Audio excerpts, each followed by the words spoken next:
good afternoon, good evening.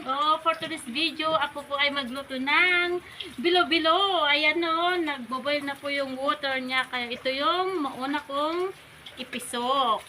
Ilagay. Nuna ko po yung kwan nito, sagu. Tamang halo-halo lang po itong sago. Pre, habang linuluto yung sago, prepare ko naman tong saba. Ayan, ganyan lang. Madali lang to, bilo-bilo. Isunod ko po tong kamote. Ayan.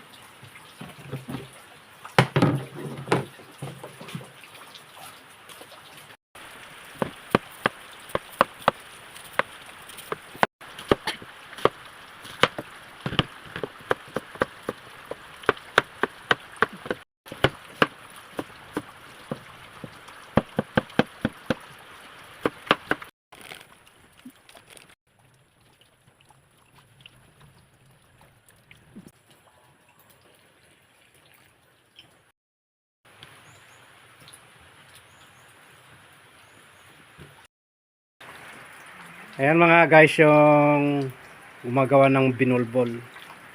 Ito po ang ingredients niya. May ubi, hinukay yung asawa ko doon sa bundok nila. At syempre, kamote at saba. At mais. Ito lang po ang ingredients ng aking bilo-bilo. Ayan. Hintayin ko na lang na kumulo ito at saka ko ilagay yung ubi. Ayan, kumukulo na po. Kaya ilagay ko na yung ubi. Siyempre, ilagay ko na yung yung kamote. Isunod ko po. Charan. Tamang halo-halo lang po. Siyempre, takpan ko. Ayan, kumulo-kulo na po.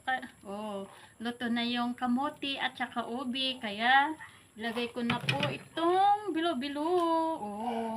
Ayan. Ipahina ko lang yung apoy. Ganyan lang. Ilagay ko na po yung saging. Ayan, ilagay ko na po yung gata. Ilagay ko na po yung condense. Wow. Yan, halo-halo lang po. Diba? Ang dami. Good for family budong.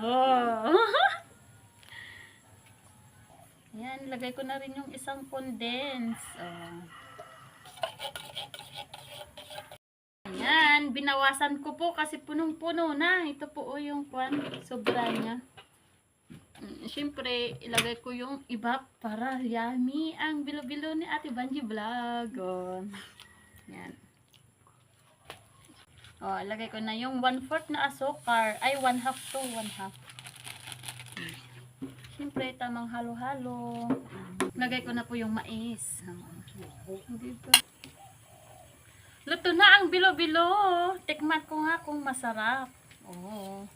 Yan, ang dami. Tikman ko kung masarap.